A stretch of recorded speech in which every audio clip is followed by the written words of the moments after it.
Hello, this is Marco again. So excited for this interview with Kim Isherwood. Kim, how are you? Good, good. Awesome.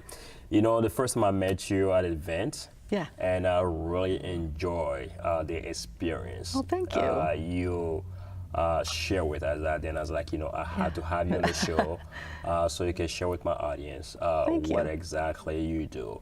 I know you have so many titles. I do. You know, serial entrepreneur. Yes. You are a nurse. You are like, you know, a medium intuitive expert. Yep. I'm trying to like, you know, recap all those. I So know. I'm gonna have you help me out here. So I always say I have a very deep collection of titles, which I don't know if any of them pay well, but anyway, I'm a registered nurse, so that's where my medical career has been, sort of where I started. I'm an intuitive medium, so that's always a tough one to pin down in the old job description. I'm a hypnotherapist, a yoga teacher, Reiki practitioner. Which one, like, you know, you see more demand in, like when clients come to you? Yeah, so probably 50% of my clients are for intuitive work, Okay. and then 50% are for hypnosis. So can you expand on those two aspects, like, you know, what those terms are Yeah. and how Yeah. they work, so that way the Yeah. audience is also can understand Yeah. all those words, what yeah. it means. Well, first you find a unicorn, and then you find a rainbow, and you shake them up, and you get what I do. So for hypnosis, it's usually a client who's got a problem or an issue, who's trying to break a habit, perhaps stop smoking. I do a lot of hypnosis for weight loss, Okay. anxiety. I've done it for team building exercises. So that's typically very problem driven. And then I meet with the client, we work through whatever it is they're trying to accomplish, do a hypnosis session. I record them always, and then send them out the door, hopefully with behavior change. For intuitive work, intuitive medium is sort of one of those things that's very hard to pin down, but I sit down to just sort of tap into whatever's going on at the time and share that, and sometimes that's connecting with loved ones who have passed through some sort of energetic thing that's going on now. And I am completely 100% a believer that everyone's intuitive. You believe too? Yeah. Okay. Yeah, I think everybody is. I think everybody has a connection with sort of the collective consciousness, with the divine, with, you know, God, spirit, however you term that. But I think most of us talk ourselves out of it. So we get messages, we get guidance, we get gut feelings, we get all of these things where we're sort of led, and people talk themselves out of it all the time. I think, you know, spirits, angels, loved ones, whatever your belief, communicate with us, sort of help guide us. And I'm just a really good listener. So That's good. Yeah, yeah. So you listen to understand, Yes. not to talk. Correct. That's very good. Yeah. So do you think everybody can be hypnotized? Yes. So the brain's function is one that we are in and out of hypnosis probably 10 to 12 times a day normally. So it's just a state of heightened awareness. So most of us, if you're driving, if you're somewhere, I mean, kind of walking even, and you lose track of time and you're off somewhere else, that's a state of hypnosis. If you've ever been in a movie theater, Yes. and you're sitting there and you're so into the movie that, you know, halfway and you look over and you think, oh my gosh, I didn't even notice there was someone sitting beside me. That's hypnosis. You're just really focused on one thing. All of that busy, chaotic thoughts and all of that sort of nonsense stops, and you're just really in the moment. So yeah, anybody can be hypnosis. Okay. Or hypnotized. So let's talk about habits that you say you work with your client to help them change their habit. How Right. difficult it is for somebody, you know, to switch for, like, you know, for those. I mean, it can be something. I mean, let's say smoking, for instance, because Right. I see people sometimes like can try hard, you know, and they get back to the same Yeah. routine. So how do you come So into smoking place? is really actually easy. I probably have about a 90% success rate because you never have to smoke again. It's not something mandatory for living. Okay. It's not something that it's a habit. People love it. They get that nicotine bump. But usually when people decide, it's easy. You can change that habit, you know, pretty quickly. You say when they decide. That's a big word right there. Right. When they Yes. decide. Yeah. And if somebody's getting Yeah. a gift certificate for their husband and they know their husband loves smoking, and like I had a client not too long ago and his wife was just all over him the whole time. She's like, see, he stinks. And and so she basically almost physically drug him to my door, shoved him in there, made him have hypnosis, and it was successful for probably 60 days. And then he went back out to the garage one day and said, you know, I'm really sick of her complaining. And he lit up again. So it's when that person makes that decision for themselves. Typically, it's very, very easy to change a habit. I have several athletes that I'm working with right now who are kind of looking for that competitive edge. And a lot of, like, one of my friends is training for an Ironman, and he hates the bike. Like, hates it. And so we do hypnosis to try to give him a suggestion that the whole bike is very joyful. It's a wonderful time when he's on it. He's happy. There's songs kind of tripping around in his head, and he's good because during competition they can't use music. Yes. So he creates his own sort of cadence in music, and it's great. Now he's just trying to get through swimming. Something totally different, yeah. So does IQ have anything to do with a person's ability to be hypnotized? No, it does not. I will tell you, and this is sort of a little insider secret. It's a secret. Yeah. Let's keep it up. Anyone can be hypnotized, but people who tend to be the most analytic and judgmental will always say, well, I can't be hypnotized. And so I do physician retreats, executive retreats, things like that, where they're doing team building activities and sort of a group hypnosis like you experienced. And when I say, the smarter you are, the better the hypnosis subject you will be, then suddenly they all want to be the better hypnosis subject. Wow. And so yeah, it's possible for anybody. That's interesting. So you have a retreat coming up pretty soon? I have a retreat actually in Spain in September. Spain? I want to go. Yeah. Well, it's all women's, but I'll make an exception. But yeah, no, I'll be doing it. Tell me, when people go to those retreats, what do you guys do exactly? What kind of transformation that happened during those times? Yeah, so this is an interesting retreat because my friend Steph Monch, she's a business strategist, she'll be going. She's a yoga teacher. My friend Beth Ryan, who's a videographer and a social media expert, she will be going. She's also a yoga teacher, and then myself. So we'll have sort of 3 different sets of workshops and opportunities to work with each of us, and yoga and meditation and trail walking and all kinds of things. But I'll be doing like some energy balancing, doing meditation, doing hypnosis sessions, kind of just working on whatever. And it's going to be a smaller group so I can really focus individually on what they're working on. But I think a lot of people just need to get away, to check out, and then to let someone else lead them, because we're always doing the work of everything all day long and thinking and planning, and to just let someone else kind of take the reins. Cool. It's a wonderful luxury. Usually, like, I talk to people sometimes to love themselves, to spend time with themselves. Yeah. How often do you think a human being, somebody who's like, already busy on the go, should spend time with themselves, like on a daily basis or like on a week? I always say, like, try to get that hour of power. It's kind of a cliche term, but in the morning, if you can. Like I always say, I run my day so my day doesn't run me. And then I will get up and have some quiet time, meditate, be silent and still, and try to stay away from the phone, stay away from email. Like, that stuff has to wait, because once you sort of open that app or that phone, it's sort of all down, all bets are off. So I would say if you can give yourself 30 minutes a day, it's a luxury. It's a wonderful thing. I know a lot of people, I'll even say, wait till the end of the day and do gratitude then, or do, some journaling, just kind of get all of that junk that's floating around in your head out before you try to sleep, because otherwise then you have, that worry mind before you go to bed. That's it. Very interesting. So let's talk about morning habits. Yeah. How are morning habits important, to set your day? Well, like I said, I think when you run your day doesn't run you. So if you can kind of feel like you've got a grasp of things and you know the layout, I think we're incredibly Pavlovian in our behavior.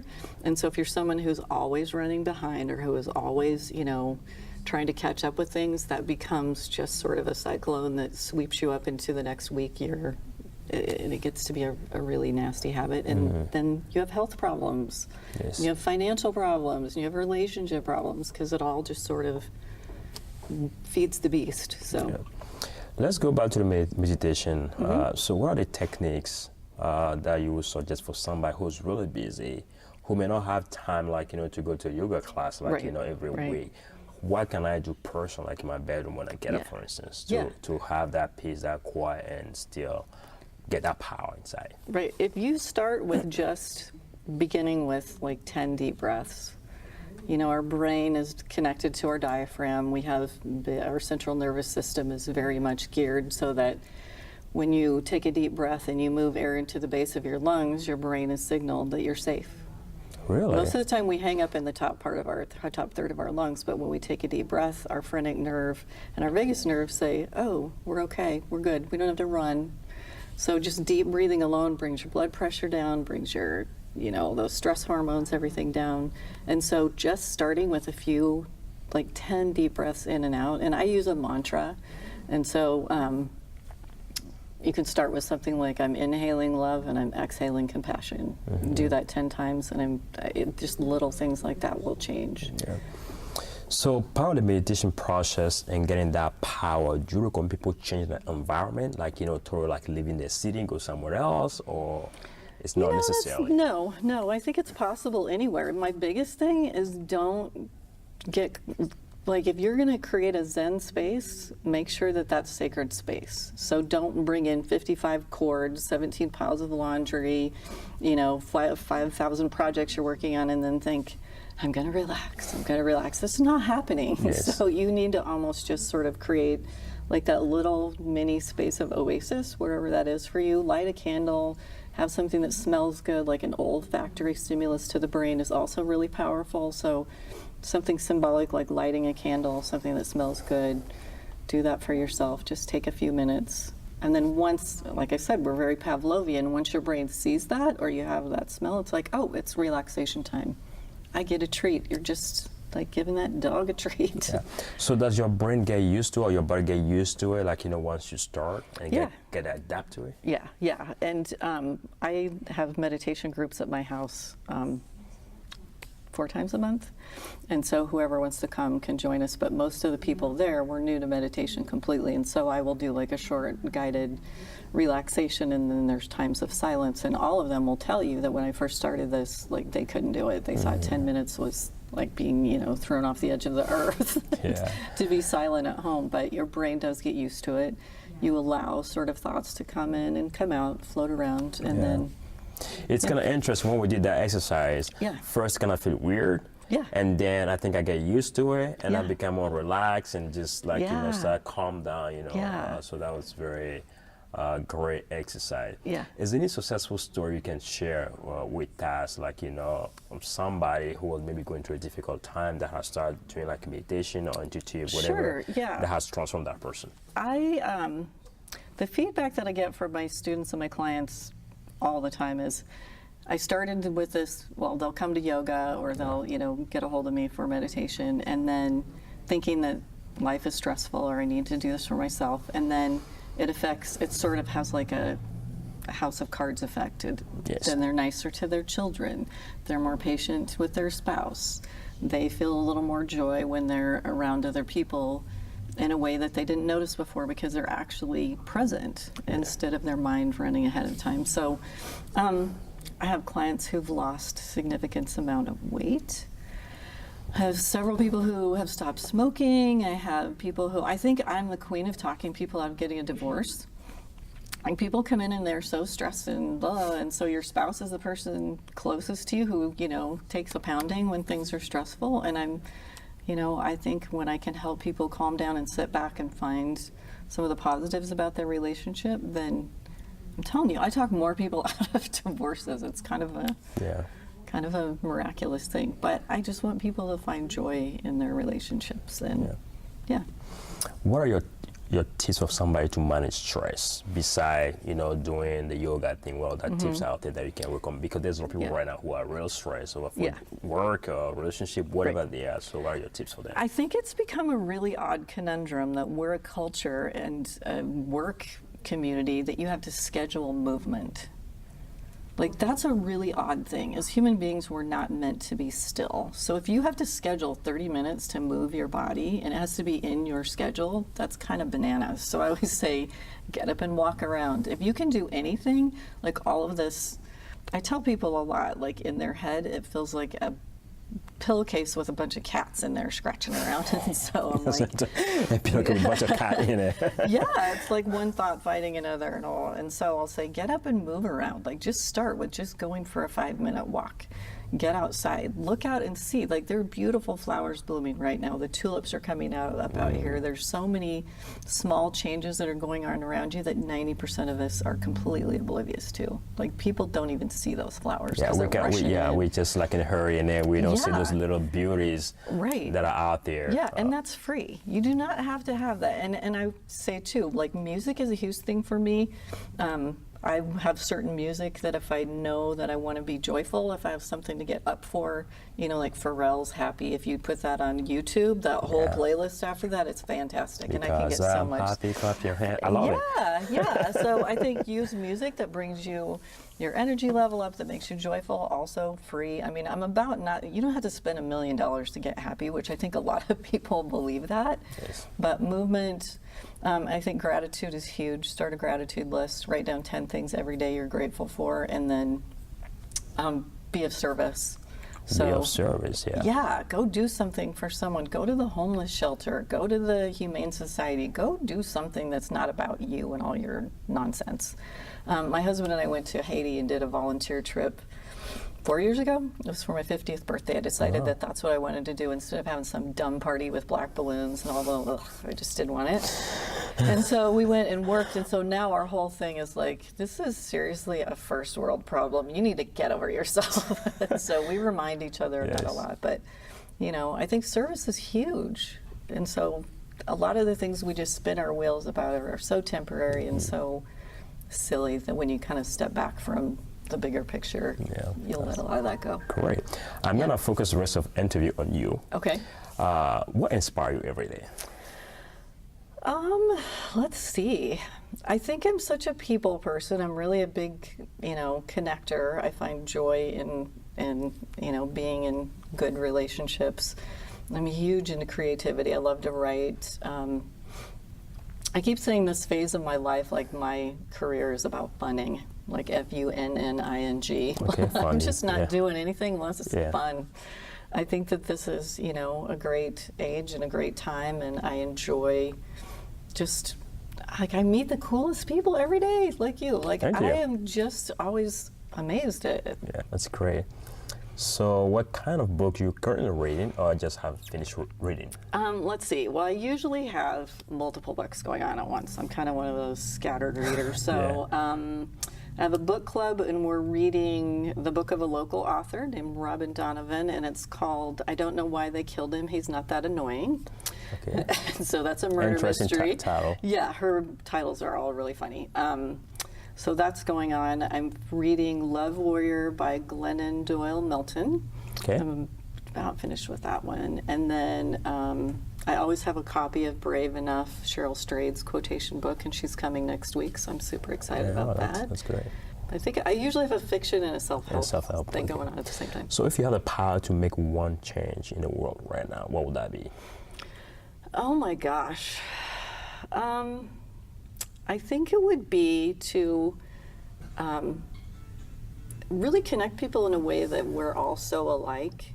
We're so similar in what we want. Like, it's not unusual, it's not strange for people to want better for their children, want better for the next generation. None of us are thinking, oh my gosh, I really want someone to get really sick. Or we're the same. We all have the same wants, desires, needs. Mm-hmm. I think it's just to maybe allow people to see each other on a human-to-human level, and I don't know, be joyful, be excited to meet each other. Yeah. Kim, what were your last advice or tips to my viewers? Let's see. I would say anything is possible. It really is. And 99% of why we don't do things is because we've talked ourselves out of it. Our fear response overrides our, our desire to try new things or to get out of our comfort zone. So I would say when people say you can do anything you want, you really can. Now, I'm never going to be 7 foot tall and be a basketball star past my prime, but I think I can enjoy a lot of things that, I don't know, I say just get out of your own way. Like, just do it. Yeah. So how can people find more about you and the work that you do? I have a website, which is www.kimisherwood.net, and then I'm also on Facebook as Kim Isherwood Intuitive Medium. and I'm on Instagram as Kim Isherwood. So yeah, reach out to me. I'd love to hear from you. Kim, thank you so much for all your tips and insight. I appreciate you. All right, thank you. Yeah. I hope you enjoyed this video. Thank you so much for watching. Don't forget to comment below and subscribe to our show somewhere here so you don't miss any content.